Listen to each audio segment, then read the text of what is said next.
Municipal ఎన్నికలకు సంబంధించి వాళ్ళ నామినేషన్లు కట్టడంతో పాటు బీఫామ్ని ఇవ్వడం కూడా పూర్తయింది. పార్టీ అభ్యర్థులు ఇవ్వడం కూడా తేలిపోయింది. సూర్యాపేటలో బీఆర్ఎస్ పార్టీగా 48 స్థానాల్లో 45 స్థానాలు బీఆర్ఎస్ పార్టీ బీఫామ్గా స్థానంలో సిపిఎం పార్టీ మేము కలిసి అభ్యర్థన పెట్టడం జరిగింది. అదే ఇంకొక 2 స్థానాలలో స్థానికంగా ఉండే పరిస్థితులను బట్టి 2 ఇండిపెండెంట్ అభ్యర్థులు బలమైన అభ్యర్థులకి వాళ్ళు కూడా మా పార్టీలో చేరిండ్రు. టెక్నికల్గా వాళ్ళకి బీఫామ్ ఇవ్వడం సాధ్యం కాలేదు. వాళ్ళు కూడా బీఆర్ఎస్ అభ్యర్థులే. 47 మంది బీఆర్ఎస్ అభ్యర్థులు 11వ వార్డులో రాయనగూడెంలో అక్కడ సిపిఎం పార్టీ కోరిక మేరకు ఒక అభ్యర్థిని ఉమ్మడిగా పెడదాము అని చెప్పి వారి కోరిక మేరకు మా అభ్యర్థి అక్కడ ఉంటే కూడా మాకు బలమైన అభ్యర్థి ఉండి కూడా మేము ఉపసంహరించుకొని ఆ అభ్యర్థికి మద్దతు ఇవ్వడం జరుగుతుంది. అదేవిధంగా సిపిఐ పార్టీ కూడా ముందుకు వచ్చి మాకు మద్దతు ఇవ్వడానికి అన్ని వాటిలో కూడా మాకు మద్దతు ఇవ్వడానికి ఒప్పుకున్నందుకు ముందుగా సిపిఐఎం పార్టీకి సిపిఐ అదేవిధంగా మా పార్టీలో అనేక మంది అభ్యర్థులు పోటీ పడినప్పటికీ పార్టీలో సీనియర్ అభ్యర్థులు గతంలో పనిచేసిన వాళ్ళు మున్సిపల్ చైర్మన్గా చేసిన అభ్యర్థులు కూడా అందరూ కూడా ముందుకు వచ్చి గతంలో వాళ్ళ కొరకు పనిచేసిన వాళ్ళ కొరకు మేము త్యాగం చేస్తామని చెప్పి ముందుకొచ్చి వారు ఇతరులకు మద్దతు ఇవ్వడం జరిగింది. పార్టీలో ఉన్న తర్వాత కార్యకర్తలకి మరి ఉపసంహరించుకున్న వ్యక్తులందరికీ కూడా సోదరుమణులందరూ కూడా నేను మనస్ఫూర్తిగా ధన్యవాదాలు తెలియజేస్తా ఉన్నా. ముఖ్యంగా గండూరి ప్రకాష్ ప్రబలిక గారు, అదేవిధంగా పెరుమల్ల అన్నపూర్ణ గారు, పార్టీలో ఉన్న ఇతర సీనియర్ నాయకులు, కొంతమంది మాజీ కౌన్సిలర్లు అందరూ కూడా మా కొరకు పనిచేసిన నాయకులు మమ్మల్ని ఈసారి అడుగుతున్నారు. మాకు రిజర్వేషన్లు కలిసి వచ్చినాయి కాబట్టి మాకు కూడా ఇవ్వండి అవకాశం, మీకోసం మేము గతంలో పనిచేసినాం కదా అని చెప్పి వారు అడగటం. మరి వీరు కూడా పెద్ద మనసుతోనే అంగీకరించి తప్పకుండా మనం వాళ్ళకు కూడా చేయాలి, న్యాయం చేయాలి, అవసరం ఉంటే మేము పొలిటికల్ భవిష్యత్తు ఇంకో పద్ధతిలో చూసుకుంటాం, పార్టీ మమ్మల్ని కాపాడుకుంటుంది అని చెప్పి నమ్మకాన్ని పెట్టి పార్టీ పైన నమ్మకాన్ని పెట్టి వారు గమనించుకొని మరి పార్టీ అభ్యర్థులకి మద్దతు ఇచ్చినందుకు వారి మనస్ఫూర్తిగా నేను ధన్యవాదాలు తెలియజేస్తా ఉన్నా. ఇక మున్సిపాలిటీ విషయానికి వస్తే సూర్యాపేట మున్సిపాలిటీలో బీఆర్ఎస్ పార్టీ అప్రతిహతమైన విజయాన్ని సాధిస్తుంది. పట్టణ ప్రజలు ఎదురు చూస్తున్నారు. 2 సంవత్సరాల కాంగ్రెస్ దుర్మార్గాలకి ఏ రకంగా సమాధానం చెప్పాలి, మా నిరసన ఎట్లా చెప్పాలి అని చెప్పి పట్టణ ప్రజలు ఎదురు చూస్తున్నారు. అభివృద్ధి అనేది ఎక్కడ కూడా లేదు, చుట్టూ లేదు. కానీ పాత దుర్మార్గాలు పెరిగినాయి, వసూళ్లు పెరిగినాయి, అవినీతి పెరిగింది, దాంతోపాటు అపరిశుభ్రత పెరిగింది, దాంతోపాటు దోమలు పెరిగినాయి తప్ప కాంగ్రెస్ పార్టీ వచ్చిన తర్వాత రోగాలు పెరిగినాయి తప్ప ప్రజలకు పెరిగింది ఏమి లేదు. అన్నీ కూడా గమనించింది పట్టణ ప్రజలు. ఎందుకంటే 2014 ముందు చూసిండ్రు, మూసి మురికి నీళ్ళ బాధను అనుభవించారు 30 ఏళ్ళు. ఆ తర్వాత 2014లో కేసీఆర్ గారు వచ్చిన తర్వాత ఇక్కడ నన్ను వారు శాసనసభ్యుడిగా చేసుకోవడం, కేసీఆర్ గారు ఆశీస్సుతోని నేను మంత్రిగా కావడం, పట్టణానికి ఏ అవసరాలు ఉన్నాయి, ఎక్కడ ఏంది అనేది ప్రతిదీ కూడా గమనించి పట్టణ పౌరులకు కావాల్సిన ప్రతి సౌకర్యం మనం చాలా సందర్భాల్లో గతంలో మాట్లాడుకునేది, అమెరికాలో అయితే ఇట్లుంటాయంట, ఇంగ్లాండ్లో అట్లుంటుందంట, ఫ్రాన్స్లో ఇట్లుంటాయంట అని చెప్పి. రోడ్లు కావచ్చు, మంచినీటి వ్యవస్థ కావచ్చు, డ్రైనేజీ వ్యవస్థ కావచ్చు, లైటింగ్ కావచ్చు, పార్కులు కావచ్చు, శ్మశానాలు కావచ్చు, ఇవన్నీ కూడా మరి మనం పాశ్చాత్య దేశాలకు తీసిపోని విధంగా సూర్యాపేటను మనం అద్భుతంగా అభివృద్ధి చేసుకున్నాం.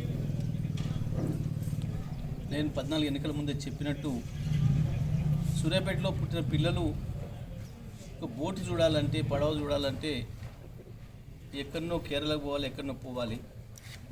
ఆ అక్కర లేదు, నేను సూర్యాపేటలోనే మీకు చూపిస్తా అని చెప్పిన మాట ప్రకారం సద్దుల చెరువును ఒక అద్భుతమైన ఆహ్లాదకరమైన ప్రాంతంగా చేసి వాటిలో బోటు కూడా ఏర్పాటు చేసి ప్రజలకు ఆ సౌకర్యాన్ని అందుబాటులో తీసుకొచ్చిన. అంతకుమించి నేను ఎన్నికల ముందు హామీ ఇచ్చింది జిల్లా చేస్తానని చెప్పి కేసీఆర్ గారు కూడా నా విజ్ఞప్తి మేరకు ఎన్నికల సభలో చెప్పిన మాట ప్రకారమే జిల్లా చేసినాం, జిల్లా కేంద్రం చేసినాం. చెప్పకుండానే సూర్యాపేటకు మెడికల్ కళాశాలను కూడా తీసుకొచ్చినాం. మెయిన్ రోడ్డుకి సంబంధించి 40 ఏళ్ళుగా ఎదురు చూస్తుండే ప్రజలు, కానీ కంచే చేను వేసిన విధంగా పాలకులే దాన్ని కాకుండా అడ్డుకొని ఇబ్బందులు పెట్టిరు. పట్టణ ప్రజలకి ఎంతో అసౌకర్యంగా ఉండే. మరి అటువంటిది నాకు కొంత నష్టం జరుగుతుంది, ఇబ్బంది జరుగుతుందని తెలిసి కూడా నేను రోడ్డు వెడల్పు కూడా చేసిన ప్రజలందరి కోరిక మేరకు కొద్ది మంది ఇబ్బంది పడవచ్చు, కానీ వేలాది మందికి సౌకర్యం కావాలి కాబట్టి నేను ఆ పని కూడా చేసిన. పట్టణంలో ప్రతి వార్డులో, పాత పట్టణంలో అయితే అనేక వార్డులలో నిధులు మిగిలినవి, అన్ని రోడ్లు డ్రైనేజీలు పూర్తి చేసుకొని చాలా వార్డులలో అంతగా నిధులు తీసుకొచ్చిన కేసీఆర్ గారి సహకారంతో దాదాపు 1400 కోట్ల రూపాయలు పైగా 10 ఏళ్ల కాలంలో తీసుకొచ్చి పట్టణాన్ని ఒక మంచి పట్టణంగా నేను ఆదర్శ పట్టణంగా తీర్చిదిద్దినాం. మన గత 2 మున్సిపాలిటీలో కూడా ఆ రోజు మొదటి దశలో ప్రవళిక ప్రకాష్ గారు కావచ్చు, తర్వాత రెండోసారి అన్నపూర్ణ కావచ్చు, బ్రహ్మాండంగా పనిచేసిండ్రు. ప్రజలు ఆశించిన పద్ధతుల్లో, పార్టీ ఆశించిన పద్ధతుల్లో, నా ఆలోచనల మేరకి ఎక్కడ కూడా చిన్న తెచ్చుకోకుండా మంచి పద్ధతుల్లో పనిచేసిండ్రు. మళ్ళీ కూడా నేను ఇవాళ పట్టణ ప్రజలందరూ కూడా విజ్ఞప్తి చేస్తున్నా, తప్పకుండా మీరు మళ్ళీ కారు గుర్తుకు ఓటేయండి, బీఆర్ఎస్ పార్టీ అభ్యర్థిని గెలిపించండి. మళ్ళీ అభివృద్ధిని మేము తీసుకొస్తాం. ఈ కాంగ్రెస్ ప్రభుత్వం 2 ఏళ్ళుగా రూపాయి ఇవ్వలేదు, మీ అందరికీ కూడా తెలుసు. ఉన్న రోడ్లనే ఖరాబ్ చేసింది. మేము ఇచ్చిన మంచినీళ్ళు కూడా ఇవాళ రోజువారీ ఇవ్వలేకపోతున్నారు, కరెంటును కూడా చక్కగా ఇవ్వలేకపోతున్నారు. అంత అద్భుతంగా డెవలప్ చేసిన ట్యాంక్ బండ్ మీద కనీసం గడ్డి పెంచలేకపోతున్నారు, పెట్టిన చెట్టును కూడా ఎండబెడుతున్నారు.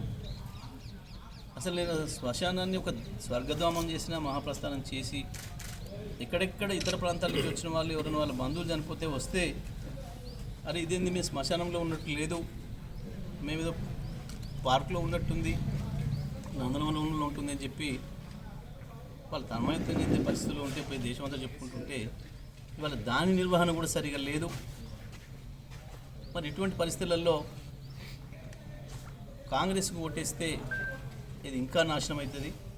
మీరు వాళ్ళు చేసే తప్పులకు మద్దతు ఇచ్చినట్టు అవుతుంది. కాబట్టి దయచేసి పట్టణ ప్రజలందరూ కూడా నా విజ్ఞప్తి, నేను మంచి అభ్యర్థులు పెట్టిన అందరినీ కూడా, చాలామంది ఉద్యమకారులు, పార్టీ కొరకు పనిచేసిన వాళ్ళు, ప్రజల కొరకు పనిచేసిన వాళ్ళు, ప్రజల కొరకు కమిట్మెంట్తో పనిచేస్తున్న వాళ్ళు, తెలంగాణ ఉద్యమంలో పనిచేసిన వాళ్ళు, ప్రతి ఒక్కరిని కూడా మచ్చలేని వాళ్ళనే నేను ఈసారి నిలబెట్టడం జరిగింది. ఇక కాంగ్రెస్ పార్టీ అభ్యర్థుల సంగతి కావచ్చు, కాంగ్రెస్ పార్టీ పరిస్థితి మీరు అందరూ కూడా చూస్తున్నారు. మరి మీరందరూ కూడా బీఆర్ఎస్ కారు గుర్తుకు ఓటేసి అన్ని వార్డులలో గెలిపిస్తే తప్పకుండా మేము మా శాయశక్తుల కృషి చేస్తాం. ఎందుకంటే మళ్ళీ తొందరలోనే వచ్చేది కేసీఆర్ ప్రభుత్వమే, బీఆర్ఎస్ ప్రభుత్వమే. సరే ఈ 2 ఏళ్ళు ఈ కాంగ్రెస్ ప్రభుత్వంలో రూపాయి ఆశించలేం. ఇవాళ వాళ్ళు మీ వార్డులకు వచ్చి ఏమైనా చెప్పినా, ఏం హామీలు ఇచ్చినా అవన్నీ ఉత్తమాటలే. ఎందుకంటే మొన్న సాధారణ ఎన్నికల్లోనే ఇచ్చిన హామీ ఒక్కటి కూడా నెరవేర్చలేదు ఇప్పటి వరకు. పైగా పట్టణానికి సంబంధించి నేను తీసుకొచ్చిన నిధులనే వెనక్కి పంపినరు. నేను 50 కోట్ల రూపాయలు రోడ్ల అభివృద్ధి తీసుకొస్తే వాటన్నిటిని కూడా క్యాన్సిల్ చేసినారు. అన్ని జీవోలు ఉన్నాయి. అదేవిధంగా నేను పాలిటెక్నిక్ కళాశాలకు, మహిళా పాలిటెక్నిక్ కళాశాలకు డబ్బులు తీసుకొస్తే అది క్యాన్సిల్ చేసినారు. నేను స్పోర్ట్స్ స్కూల్కు జీవో తీసుకొచ్చి నేను డబ్బులు శాంక్షన్ చేస్తే అది క్యాన్సిల్ చేసినారు. కాంగ్రెస్ ప్రభుత్వం వచ్చిన తర్వాత ఉన్నాయి పోయినాయి తప్ప కొత్తవి రాలే. నేను శివారు ప్రాంతాలకు సంబంధించి కేసీఆర్ గారు వచ్చినప్పుడు హామీ తీసుకొని వెంటనే తెల్లారి జీవో తెచ్చిన 16వ వార్డు కావచ్చు, 31వ వార్డు కావచ్చు, 32వ వార్డు కావచ్చు, 1వ వార్డు, 2వ వార్డు, 14, 15 వార్డులు అటువైపు, ఇటువైపు కూడా 8, 9 వార్డులు, 7వ వార్డు, 4వ వార్డు, 3వ వార్డు, శివారు ప్రాంతాలైన 11, 12, 10 వార్డులలో కూడా 13లో కూడా నేను చివరి దశలో 50 కోట్ల రూపాయలు కేవలం సీసీ రోడ్ల కొరకు తీసుకొస్తే వాటిని కూడా క్యాన్సిల్ చేసింది కాంగ్రెస్ పార్టీ ప్రభుత్వం వచ్చిన తర్వాత.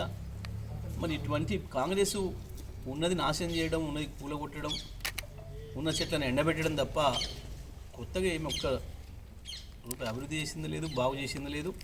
ఇక వచ్చినాక దౌర్జన్యాలు అయితే మీరు అందరు సాక్షులే. కొన్ని ఎట్లా భయపెట్టించిండ్రు, ఇండ్లు కూలగొట్టుడు, హోటళ్ళు కూలగొట్టుడు, ఫోన్లు చేసి భయపెట్టించి ఈ హౌస్ రమ్మని, ఆ హౌస్ రమ్మని డబ్బులు వసూలు చేసుడు, ఇవన్నీ చూసిండ్రు. ఇవాళ అటువంటి వాళ్ళు ఇద్దరు ఒకటైనరు, అందరు ఒకటైనరు.